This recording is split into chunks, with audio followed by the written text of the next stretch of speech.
Jax's revenge domain. The woman with the FDA badge stepped into our lobby at exactly 3:50 p.m., flanked by two investigators in dark suits. I knew what this meant before she even opened her mouth. 3 weeks earlier, I'd filed the whistleblower complaint that brought them here. The question wasn't whether I'd done the right thing. It was whether I'd done it in time. My name is Oliver Martinez. I'm 53 years old, and I was about to watch 15 years of corporate lies unravel in real time.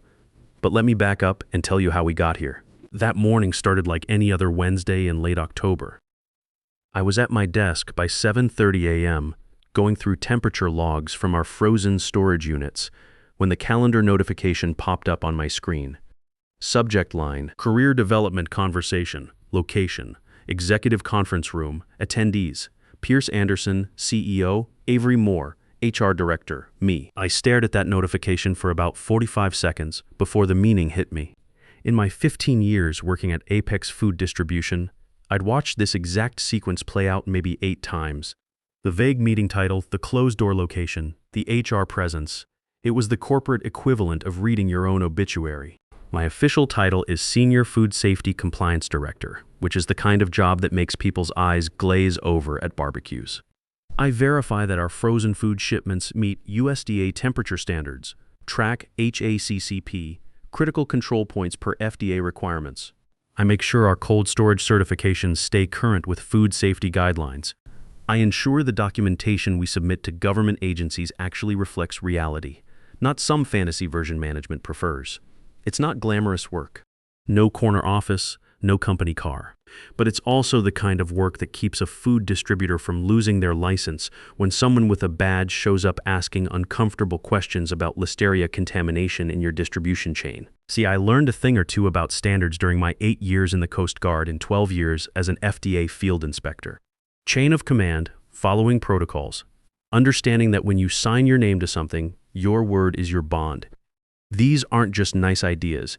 They're the difference between safe food reaching families and people getting sick, between maintaining system integrity and system failure. When you've spent years inspecting facilities, walking into warehouses at 5 a.m. unannounced, checking temperature logs that companies thought no one would ever see, precision isn't optional. Every degree reading matters. Every HACCP deviation matters. Every safety protocol exists because someone before you paid the price for cutting corners. That mindset doesn't just disappear when you trade a federal badge for a corporate ID. When I started at Apex in 2009, fresh from government service, I approached food safety compliance the same way I'd approached Coast Guard operations and FDA inspections, with absolute precision and zero tolerance for shortcuts. For 14 years, that approach worked. We passed every audit. Our USDA renewals sailed through. Our FDA inspections came back clean. The company built a reputation for regulatory excellence that helped us land major distribution contracts with supermarket chains across the Southeast. Then Pierce Anderson arrived. The trouble started 6 months earlier when Pierce Anderson showed up as our new CEO. The private equity firm that bought us 18 months back brought him in from financial consulting with instructions to modernize operations and increase EBITDA. He was 42, fresh MBA from Northwestern, and his first company-wide meeting was full of phrases like optimizing operational efficiency and streamlining legacy processes. I've got nothing against young leadership. Some of my best commanding officers were younger than me. But there's a difference between innovation and recklessness, between efficiency and endangering public safety. Within his first month, Pierce restructured the entire operations department, bringing in managers from outside the food industry. People who understood logistics but didn't understand the regulatory environment that governed every aspect of what we did. Landon Foster came from Amazon Fulfillment. Good guy, probably, but he didn't understand that food distribution isn't like shipping books. When you're handling frozen products that feed families, you can't just optimize for speed and cost reduction. Every shipment has to maintain temperature integrity from warehouse to store. Every cold storage unit needs continuous monitoring with immediate investigation of any temperature excursion. Every employee handling food products needs current safety training certifications. These aren't bureaucratic annoyances. They're federal requirements with criminal penalties for violations, but Pierce's team saw them as obstacles to efficiency. Within 2 months, I started getting pushback on standard compliance procedures. Temperature deviation investigations were taking too long. Training requirements were slowing down hiring. Documentation standards were creating bottlenecks. We need to move at market speed, Pierce told me during our first one-on-one meeting.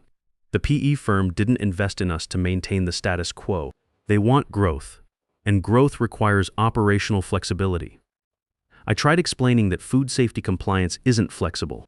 When you're dealing with products that go directly into people's homes, onto their dinner tables, into their children's lunches, there's no such thing as good enough or close enough. He wasn't interested in my explanation. I didn't panic when I saw that termination meeting invite. Panic happens when something catches you by surprise. This had been building for months, each week adding another brick to a wall I could see coming but couldn't stop. So I tapped my pen exactly 3 times against my desk. Old habit from my inspector days, minimized the calendar notification, and went back to finishing a cold chain audit that nobody had requested.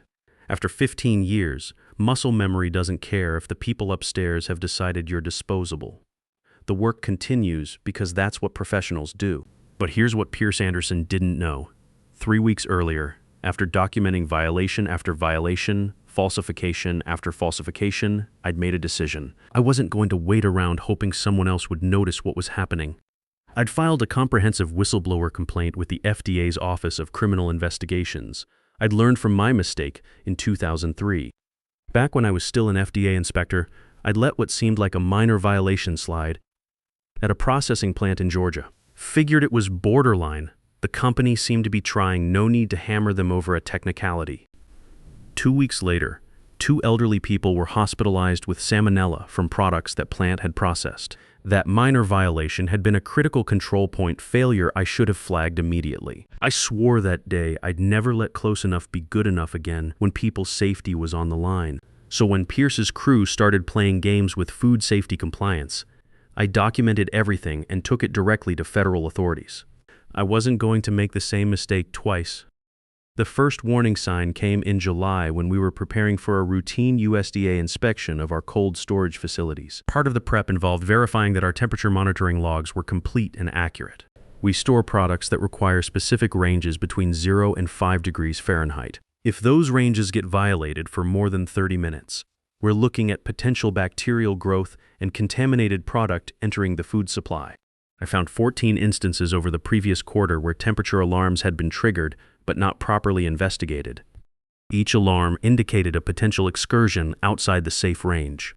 Protocol requires immediate investigation within 2 hours, documentation of findings, and quarantine of affected inventory pending testing. When I brought this to Landon Foster, the new operations manager, he told me it was a non-issue. Said the alarms were oversensitive and the actual variations were minimal, probably just door openings or brief equipment cycles. "Look, Oliver," he said, leaning back in his chair. "I get that you government guys like everything documented down to the last detail, but we're trying to run a profitable operation here. These temperature spikes are tiny blips that don't affect product safety." I sent him an email that same afternoon explaining that, regardless of whether the variations seemed minimal, Hays CCP requirements mandate documentation of every critical control point deviation. I copied my direct supervisor, Avery Moore, who reported to Pierce, and attached the relevant FDA guidance documents. Landon replied within an hour that the warehouse team would be more diligent about documentation going forward. Avery replied with, "Thanks for flagging this, Oliver. Let's maintain operational momentum." Maintain operational momentum became the standard response to everything I flagged. Don't slow down the process. Trust the team's judgment. Move fast and optimize costs. Except in food safety, optimization without proper controls can literally poison people. The training certification issue came in August, and it was worse than the temperature logs. Our quarterly report required verification that all warehouse personnel had completed mandatory food safety training per FDA requirements. Every employee who handles food products needs documented training on contamination prevention, temperature control, and sanitation protocols. I pulled the completion records and found that 9 employees had incomplete training due to a system glitch that locked them out of the final assessment. The system showed them at 85% completion, but FDA requirements are binary. You either have complete current training or you don't. There's no close enough when you're handling food that goes to families. I ran the numbers. These 9 employees had collectively handled over $80,000–$90,000 worth of frozen products during the quarter while technically unqualified under federal regulations. If the USDA discovered this during inspection, we'd be looking at immediate violations and potential product recalls. The math was simple, but the implications weren't. Each employee averaging $99,000 in product handling per quarter meant we were talking about roughly $25,000 per employee per month. Vegetables, prepared meals, frozen proteins, all of it going through hands that weren't properly certified to handle it safely. I couldn't certify training was complete when I knew it wasn't. So I sent an email to Avery explaining the situation and requesting time to get everyone through the final modules. I estimated 3 business days to resolve. Her response was classic corporate doublespeak. Oliver, appreciate the thoroughness, but we're under pressure from the PE firm to maintain compliance metrics. Please mark training as complete. We'll cycle affected employees through refresher courses next quarter. I replied that marking incomplete training as complete would constitute falsification of federal records. Said I couldn't sign off on it. Mentioned that FDA inspectors aren't known for their flexibility about training shortcuts. That didn't go over well. Avery called me into her office the next day and told me I was developing a reputation for being inflexible. She said Pierce was building a high-performance culture and I needed to be more of a team player. She used the word technically a lot. As in technically you're correct, but we need to be pragmatic. As in technically the training is incomplete, but these are experienced employees. As in technically we should follow every regulation, but that's not how modern businesses operate. I tried explaining that technically correct is the only kind of correct that matters when federal agents are reviewing your files, that the FDA doesn't care about your PE firm's EBITDA targets, that modern business approaches don't override food safety laws. She wasn't interested in my explanation. I refused to sign the training certification, so Avery signed it herself. The report went to the FDA with her signature, certifying all employees had completed required training when I had documented proof that 9 of them hadn't. That's when I knew the fix was in. They weren't just cutting corners. They were systematically bypassing federal requirements and expecting me to put my signature on the lies. When I wouldn't play along, they'd find someone who would. But by September, they'd figured out a more sophisticated workaround. Instead of asking me to certify things I knew were false, they started changing information before it reached me. I'd get compliance packets that looked complete on paper, all boxes checked, all dates filled in, all documentation seemingly in order. I'd review what was presented, find it adequate, and sign off. Then later, I discovered the underlying documentation didn't support what had been certified. The contamination incident from September is the perfect example. Our quarterly FDA filing states that comprehensive testing for listeria was completed on all high-risk product lines per ACCP requirements. It lists my name as the reviewing officer and includes my digital signature certifying compliance. Problem is, no comprehensive testing was completed. Hunter Wilson, our quality control manager, told me directly that he'd been instructed to submit preliminary spot check results as if they were comprehensive facility testing because the deadline was approaching and leadership didn't want to report incomplete status. Hunter's a good guy, former Coast Guard like me, understood what he was being asked to do wasn't right. But he also understood what happens to people who push back too hard in Pierce's new high-performance culture. Oliver, they're asking me to sign off on testing that covers maybe 40% of our production lines. He told me during our monthly coordination meeting. I've got 3 product categories I haven't even sampled yet, and my lab results on the frozen vegetable line are still pending. But Foster says the report needs to go out Friday or we miss the FDA deadline. I sent another email to Avery saying I couldn't certify testing that hadn't been completed. Requested we either extend the deadline or report testing as in progress, which is what honest companies do when they need more time. This time, Avery didn't respond with corporate speak. She called me in for what she termed a serious career development conversation. Pierce was already in the conference room when I arrived. His expression made it clear this wasn't going to be a friendly chat about professional growth opportunities. Oliver, Pierce said, settling into his chair with the practiced ease of someone who'd fired people before. I'm hearing you're struggling with our operational tempo. I'm not struggling with operational tempo, I replied. I'm struggling with being asked to certify false information to federal agencies. Pierce's expression shifted. The corporate smile flickered. That's a serious accusation, Oliver. It's not an accusation. It's documentation. I pulled out my laptop and opened a folder labeled Compliance Issues Q3 2024. I have email threads showing repeated requests to certify incomplete training as complete. I have temperature monitoring gaps that weren't investigated per HACCP requirements. I have contamination testing that exists only on paper. A very shifted uncomfortably, Pierce leaned forward. Oliver, I think you're misunderstanding the big picture here, Pierce said. We're a distribution company, not a laboratory. We don't need to treat every minor procedural gap like it's a federal case. When we're handling food products that go to families, every procedural gap is potentially a federal case, I said. These aren't suggestions. They're laws with criminal penalties. Pierce's patience was wearing thin.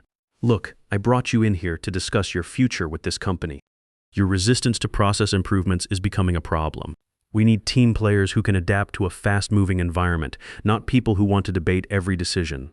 I'm not debating decisions, I said. I'm refusing to commit federal crimes. The room went dead quiet. I'd crossed a line and we all knew it. Avery cleared her throat. Oliver, maybe we should schedule a follow-up meeting to discuss specific concerns. No, Pierce said firmly. I think we need to address this right now. Oliver, if you can't function in our current operational environment, maybe this isn't the right role for you. That's when I knew I was being set up for termination. But here's what they didn't know. The night before, I'd spent 4 hours at my kitchen table, organizing every piece of documentation I'd collected over the past 6 months. Email chains showing requests to falsify records, temperature logs with gaps that should have triggered investigations but didn't. Training certifications marked complete when I had proof they weren't. I'd also done something else, something I'd learned from my mistake back in 2003. See, when I was still an FDA inspector, I'd walked into a processing plant in Georgia for a routine inspection, found what looked like a minor violation, some temperature monitoring equipment that wasn't properly calibrated. The plant manager seemed like a decent guy, said they'd been meaning to fix it, showed me work orders proving they'd already contacted a repair company. I could have written it up as a violation, should have according to the book. But it seemed like an honest oversight from a company that was otherwise trying to do things right. So I gave them a verbal warning and told them to have it fixed before my next visit. 2 weeks later, I got a call from the CDC. 2 elderly people had been hospitalized with salmonella poisoning. The source traced back to products from that same plant. That minor temperature monitoring issue had allowed contaminated product to slip through their safety checks and into the food supply. Both victims survived, but one spent 3 weeks in intensive care. An 82-year-old woman who'd bought frozen vegetables to make soup for her church group. She nearly died because I decided to be understanding instead of following protocol. That day taught me something that stuck with me through 12 years as an inspector and 15 years in corporate compliance. When food safety is involved, there are no minor violations. Every shortcut, every compromise, every decision to let something slide just this once has the potential to put someone in the hospital. So when Pierce's team started playing games with federal compliance, I wasn't going to wait around hoping someone else would notice. I wasn't going to let another 82-year-old woman end up in intensive care because I failed to act. 3 weeks earlier, on a Sunday evening in early October, I'd filed a comprehensive whistleblower complaint with the FDA's Office of Criminal Investigations. 47 pages of documentation showing systematic violations of food safety regulations, email chains proving management knew about the problems and chose to cover them up rather than fix them. Calculations showing the financial impact of their shortcuts, nearly $900,000 worth of potentially compromised products handled by unqualified personnel. The complaint included everything. The temperature excursions that weren't investigated, the training falsifications, the contamination testing that was certified complete when only 40% of the required work had been done. I'd even included cost-benefit analyses showing that management chose to risk public safety rather than spend money on proper compliance. I'd learned from experience how federal investigations work. They don't announce themselves with press releases. They gather evidence quietly, build their case methodically, then show up with warrants when they're ready to act. The question wasn't whether they'd investigate, it was when. But I'll be honest, sitting in that conference room with Pierce and Avery, I wondered if I'd acted fast enough. The violations were ongoing. Every day they delayed proper safety protocols was another day contaminated products could enter the supply chain. Pierce was still talking. Something about corporate culture and adaptability. But I wasn't really listening anymore. I was thinking about that 82-year-old woman from 2003, about how different things might have been if I'd done my job properly the first time. Oliver, are you even paying attention? Pierce's voice cut through my thoughts. I'm paying attention, I said. I'm just wondering how you're going to explain all this to federal investigators. Avery's face went pale. Pierce's jaw tightened. What are you talking about? Pierce asked. The FDA doesn't appreciate companies that falsify compliance reports. I said, neither does the USDA. When they start asking questions about temperature monitoring gaps and training falsifications, what are you going to tell them? Pierce leaned back in his chair. Oh, Oliver, if you're thinking about making some kind of complaint to government agencies, I'd strongly advise against it. That kind of action could be seen as disloyalty to the company. It could affect your references, your future employment prospects. Are you threatening me? I asked. I'm giving you professional advice, Pierce said. Sometimes the best thing for everyone involved is to work within the system to address concerns rather than involving outside parties who might not understand the full context. I almost laughed. Here was a guy who'd been running a food distribution company for 6 months, giving me professional advice about food safety compliance. A guy who thought HACCP was probably some kind of software program. The full context, I said, is that your company has been systematically violating federal food safety regulations for months. The full context is that you've been falsifying reports to government agencies. The full context is that contaminated food could already be in the supply chain because you decided compliance costs too much money. Pierce's corporate mask was slipping. You need to be very careful about making accusations you can't prove, Oliver. I'm not making accusations, I said. I'm stating facts that I can document. The room went quiet again. Through the conference room window, I could see the normal bustle of office life continuing. People at their desks, phones ringing, the everyday business of running a company. None of them knew that in about 10 minutes, federal agents were going to walk through the front door. At least I hoped they were. My complaint had been filed 3 weeks ago. I'd received confirmation that it was under review, but federal investigations move on their own timeline, not yours. For all I knew, it could be months before anything happened. Pierce stood up. Oliver, I think we've heard enough. Effective immediately, you're suspended pending a review of your performance and attitude. Security will escort you to your desk to collect your personal belongings. Avery nodded and reached for her phone, probably to call security. That's when we heard it. The mechanical whir of the security badge printer at the front reception desk. It cycled once, paused, then cycled twice more in rapid succession. 3 visitors arriving simultaneously, unscheduled. In my 15 years at Apex, unannounced visitors always meant one of 2 things. Major customers with urgent problems or government inspectors conducting surprise investigations. Given that it was 3:50 p.m. on a Wednesday, customers seemed unlikely. Pierce looked confused. Avery lowered her phone. Through the glass partition separating the conference room from the main hallway, I could see Lisa, our receptionist, talking to 3 people in dark suits. 2 men, 1 woman. The woman wore a lanyard with a federal seal I recognized immediately, FDA Office of Criminal Investigations. They weren't smiling. They weren't asking for directions. They were showing credentials and moving past the security checkpoint with the kind of purposeful stride that doesn't ask for permission. Lisa picked up her phone with shaking hands. Her voice carried down the hallway. There are federal investigators here. They're asking for the Food Safety Compliance Director. They say it's urgent. Pierce's face went white. Avery's mouth dropped open. I stood up and straightened my tie. That would be me, I said. For the first time since walking into that conference room, I felt something I hadn't experienced in months. Not vindication, that would come later. Not relief. The hard work was just beginning. What I felt was the simple satisfaction of knowing that when it mattered most, I'd done my job properly. The system worked when good people used it correctly. And sometimes, just sometimes, the timing was perfect. I changed direction. Instead of sitting back down in that conference room where Pierce was preparing to fire me, I walked toward the main lobby. The woman with the FDA lanyard saw me approach. She was in her mid-40s with steel gray hair and the kind of eyes that had seen every excuse and believed none of them. Oliver Martinez? She asked. Yes, ma'am. She extended a hand. Agent Quinn Taylor, FDA Office of Criminal Investigations. These are investigators Rivera and Sullivan. We're here to conduct an unscheduled compliance inspection related to your company's quarterly FDA and USDA filings. My pulse kicked up, not with fear, but with something sharper recognition. 3 weeks of waiting, wondering if I'd done the right thing. And here was my answer. Understood. What do you need from me? Everything, she said. We need your documentation, your correspondence, your audit trails, and your honest assessment of whether the reports your company submitted to federal agencies over the past 6 months are accurate. Behind me, I heard rapid footsteps. Avery Moore appeared at the edge of the lobby, face flushed from running down the hallway. Excuse me, can I help you?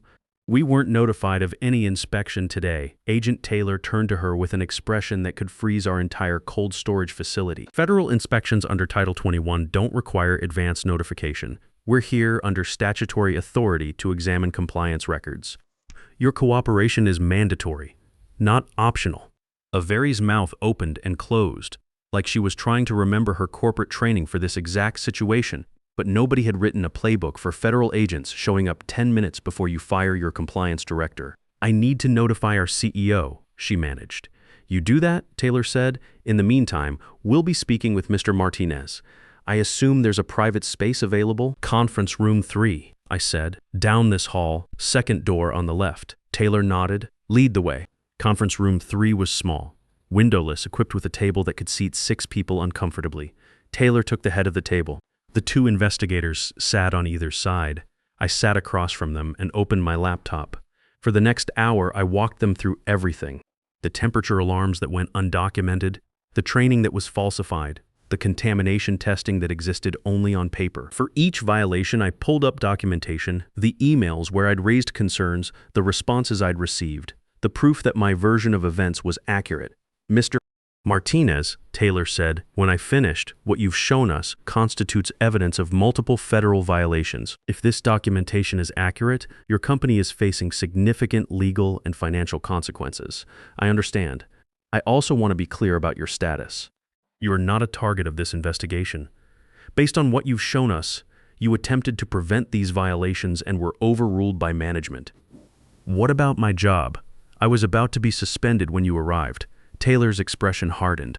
If your employer attempts to retaliate against you while we're conducting this investigation, that becomes obstruction of justice.